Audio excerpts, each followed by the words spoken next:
فلسفہ حسین تقوی کا نام ہے، فلسفہ حسین قربانیوں کا نام ہے، اور فلسفہ حسین سجدوں کا نام ہے۔ وہاں کربلا کی وادیوں اور گھڑیوں میں امام حسین نے بہت دعائیں مانگی۔ ایک شخص اپنی والدہ کے قبر پہ جاتا تھا اور قرآن پڑھتا تھا، تو خواب میں والدہ آئیں، کہنے لگی بیٹا قرآن کا نور تجھے گھیر لیتا ہے، بیٹا میں تجھے دیکھ نہیں سکتی، ایک عمل دیتا ہوں اور اس سے بہت فائدہ ہوگا۔ سورۃ اخلاص کا پڑھا ہوا ہدیہ اللہ کی رحمت سے نوروں میں، برکتوں میں اور اللہ کی رحمتوں میں پہنچتا ہے 100%، اور جو مراد مانگے اللہ عطا کرتا ہے۔ السلام علیکم ورحمۃ اللہ وبرکاتہ۔ الحمد للہ والصلاۃ لأہلہا، اما بعد، اللہم صلی علی محمد عبدک ورسولک وصلی علی المؤمنین والمؤمنات والمسلمین والمسلمات، اللہم صلی علی محمد کما تحب وترضی لہ، اللہم صلی علی محمد وآل محمد۔ ہے آج بھی زمانے میں چرچا حسین کا، ہے آج بھی زمانے میں چرچا حسین کا، چلتا ہے ساری دنیا میں سکہ حسین کا۔ بھارت میں گر وہ آتا تو بھگوان کہتے ہم، بھارت میں گر وہ آتا تو بھگوان کہتے ہم، ہر ہندو نام پوجا میں جپتا حسین کا، ہر ہندو نام پوجا میں جپتا حسین کا۔ راون کی طرح مٹ گیا دنیا سے تو یزید، لیکن دلوں پہ آج بھی ہے قبضہ حسین کا۔ سر اپنا جو پٹکتی ہے پیاسوں کی یاد میں، لیتی ہے نام گنگا و جمنا حسین کا۔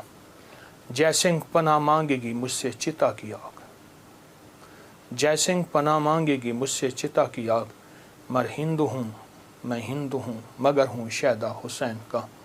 ہے آج بھی زمانے میں چرچا حسین کا۔ ایک ہندو کا اظہار عقیدت ہے اس کے مذہب کے مطابق، اس کے ایمان اور اس کے عقیدے کے مطابق۔ محرم کی گھڑیاں تاریخ ہے ایک پیچھے، محرم کے مہینے کے تقدس کی، احترام کی، حرمت کی ایک پورا نظام ہے، اور محرم کے ساتھ امام حسین کی نسبتیں، حضرت حسین بن علی بن ابی طالب، ان کی نسبتیں بہت عجیب ہیں۔ اب سوچنے کی بات یہ ہے کہ انہوں نے ہمیں دیا کیا ہے۔ امام حسین کی زندگی کا سب سے پہلا نظام تقوی ہے، اور تقوی نیکی کرنے کو نہیں کہتے۔ کسی نے حضرت عباس رسول اللہ صلی اللہ تعالی وسلم کے چچا، ان کے بیٹے حضرت عبداللہ بن عباس سے پوچھا تقوی کس چیز کا نام ہے؟ تو پوچھا نہ کرنے کا نام ہے، کرنے کا نام تو نہیں ہے۔ فرما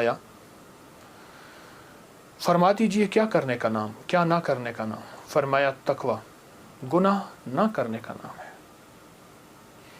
ایک بندہ بہت زیادہ نیکیاں کرتا ہے اور پھر بہت گناہ کرتا ہے، اس کو متقی نہ کہا جائے گا۔ فلسفہ حسین تقوی کا نام ہے، فلسفہ حسین قربانیوں کا نام ہے۔ فلسفہ حسین پانی نہیں مل رہا، پیاس کی شدت ہے، میں اس جگہ کو جا کے خود دیکھ کے آیا ہوں، کربلا کی ان وادیوں میں، لیکن اس بات کا اس پیغام کا نام ہے کہ وہاں حرام نہیں چلے گا،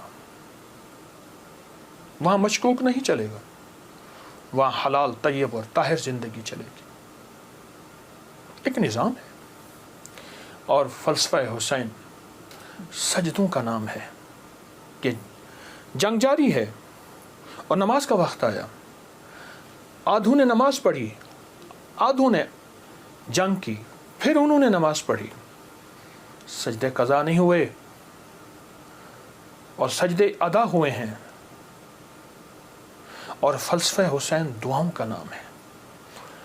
وہاں کربلا کی وادیوں اور گھڑیوں میں امام حسین نے بہت دعائیں مانگی، اور وہ دعاؤں کی پوری کتابیں اس وقت موجود ہیں۔ وہ دعائیں کیا تھیں؟ جس میں اللہ کی محبت، جس میں اللہ کے ساتھ عشق، جس میں اس کی ذات عالی کے ساتھ تعلق اور محبت، ان دعاؤں کا نام ہے۔ اور فلسفہ کربلا کا ایک پیغام دیتا ہے کہ خیال کرنا، جب ایک طرف حق ہے اور ایک طرف نہ حق ہے، اور وہ حق حلال کی شکل میں آئے، طیب طاہر کی شکل میں آئے، حلال کی شکل میں، طیب طاہر کی شکل میں آئے، تو پھر حلال کبھی نہ چھوڑنا. اور حرام کے اوپر تمہیں کائنات کیا تخت مل جائے اس کو کبھی اس کے قریب نہ جانا.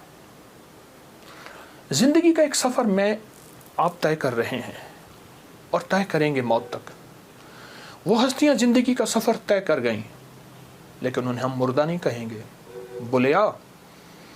بلیا سی مرنا نہیں گور پہ آ کوئی ہو, کہ ہم مرنے والے نہیں ہیں. اللہ کے عاشق ہمیشہ زندہ ہوتے ہیں اور اللہ کے عاشق ہمیشہ زندہ ہوتے ہیں اور زندگی کا سفر طے کرتے ہیں. عاشق ہمیشہ زندہ ہوتے ہیں اور عاشقوں کی زندگی ہی اصل زندگی ہے. اور وہ زندگی ایسی زندگی ہے جس زندگی کے بعد موت نہیں ہے. ایک عجیب واقعہ علامہ جلال الدین سیوطی رحمۃ اللہ نے لکھا ہے. ایک شخص اپنی والدہ کے قبر پہ جاتا تھا اور قرآن پڑھتا تھا. تو خواب میں والدہ آئیں, کہنے لگی بیٹا تو آ کے نا کچھ دیر بیٹھ جایا کر, پھر قرآن پڑھا کر, اس سے پہلے قرآن نہ پڑھا کر. کیوں؟ جب تو آتا ہے قرآن کا نور تجھے گھیر لیتا ہے. بیٹا میں تجھے دیکھ نہیں سکتی, تیرے قرآن پڑھنے سے میری قبر نوری, نورانی, روحانی, اس میں روشنی, اس میں برکت. لیکن میں تجھے دیکھنا بھی چاہتی ہوں. ماں ہوں, مام کی مامتا بیٹے کو دیکھ کے بھی کلیجہ ٹھنڈا کرتی ہے. یہ زندہ ہوتے ہیں, ان کو موت نہیں آتی. انتقال ہوتا ہے, انتقال کہتے ہیں منتقل ہوتے ہیں ایک عالم سے دوسرے عالم.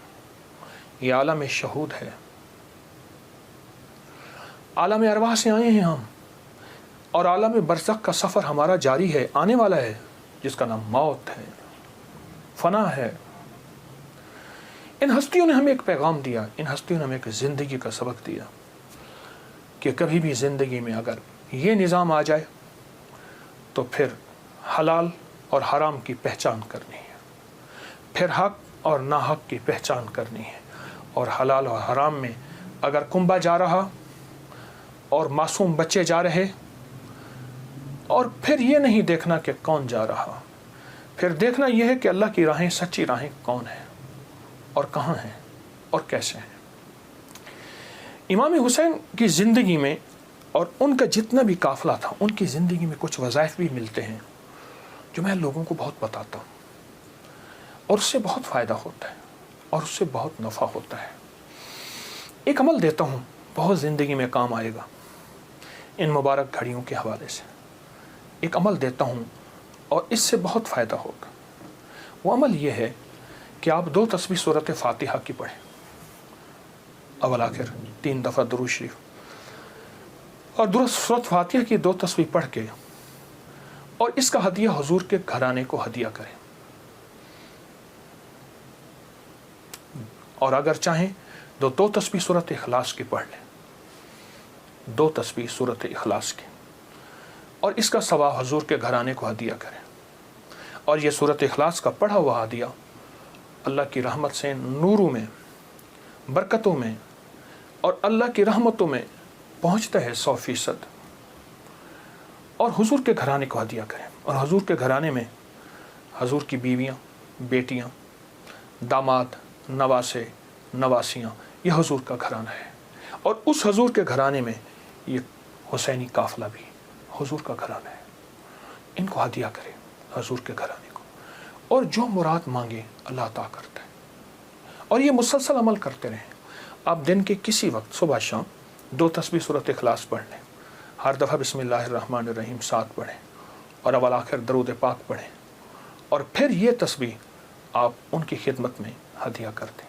آپ کا کوئی مسئلہ ہے, آپ کی کوئی مشکل ہے, آپ کی کوئی پریشانی اور ناممکن ہے, اس مسئلے, مشکل اور پریشانی میں یقیناً آپ کے لیے خیر کی, برکتوں کی اور رحمتوں